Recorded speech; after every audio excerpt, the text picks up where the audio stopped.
Welcome to Sai creation. இன்றைக்கி இட்லி பொடி recipe எப்படின்னு பார்க்கலாம் வாங்க.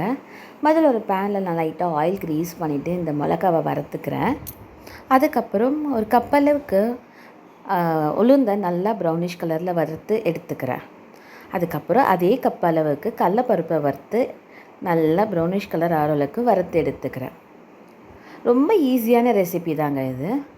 அதே அளவுக்கு உடச்ச கடலையும் கொஞ்சம் கருவேப்பிலையை சேர்த்து நல்லா அந்த ஹீட்லேயே நான் அதை வறுத்துக்கிறேன். அதில் கொஞ்சமாக பெருங்காயத்தூளும் நம்ம இந்த பொடிக்கு ஏற்ற ஒரு சால்ட் ஆட் பண்ணிக்கலாம். இதையும் நல்லா ரோஸ்ட் பண்ணிவிட்டு நம்ம பவுட்ரு பண்ணிடலாம்.